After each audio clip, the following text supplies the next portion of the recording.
আসসালামু আলাইকুম। কি অবস্থা সবাই কেমন আছেন আপনারা? আশা করি সবাই অনেক ভালো আছেন। আমি আলহামদুলিল্লাহ অনেক ভালো আছি। আমি একজন ওমান প্রবাসী। আমার নাম লিজা আক্তার। আমি ২ বছর হইছে ওমানে আছি। তো এখন আমার ভিসার মেয়াদ শেষ। তো আমি এখন বাসায় আছি বর্তমানে। কাজে যাই না। তার জন্য বসে, বসে কি করব? আম মানে ভালো লাগতেছে না। তো কিছু রান্না করতে ইচ্ছা করলো তাই চলে আসলাম রান্না করার জন্য। তা রান্না করব আর আপনাদের মাঝে কিছু দুঃখের কথা শেয়ার করব। কথায় আছে না, যার দুঃখ থাকে তার সব সময় দুঃখে ঘিরে রাখে, সুখের ছায়া সে কখনো দেখতে পায় না। আর ভুল তো মানুষই করে, আর ভুল বেশিরভাগ কিন্তু মেয়ে মানুষে করে।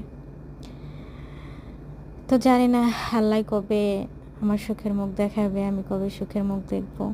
তো একা একা কী করব, চলে আসলাম রান্না করার জন্য। ক্ষুধা লাগে না অবশ্য, কারণ দুঃখেই তো পেট ভরা, ক্ষুধা কীভাবে লাগবে। এমন কপাল নিয়ে আসছি, হইলাম প্রবাসী, হইলাম দুঃখিনী, কোনো দুঃখের সীমা নাই। মানুষ অনেকে আছে বাবা মার কাছে থাকে, স্বামীর সংসার করে, সুখের সীমা নাই। আর আল্লাহ আমাকে দুঃখের সীমা রাখে না।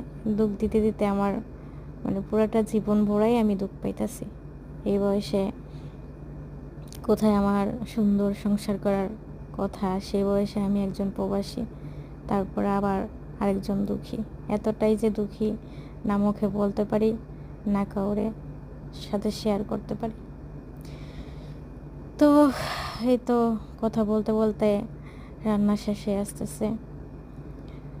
জানি না কবে এই দুঃখ কাটিয়ে সুখের লাগুর পামু। হয়তো সেদিন আর আমি থাকবো না এই পৃথিবীতে, হয়তো আমার সময় শেষে আসবে। তো যদি কেউ কারো খাইতে ইচ্ছা করে তো চলে আসবে না আমার বাসায়। আজকে আমি রোস্ট রান্না করছি, পোলাও রান্না করছি। তবে পোলাওটা অনেক বেশি রান্না করছি। রোস্ট ঠিক আছে অবশ্য আমার জন্য। সবাই ভালো থাকবেন। আল্লাহ হাফেজ।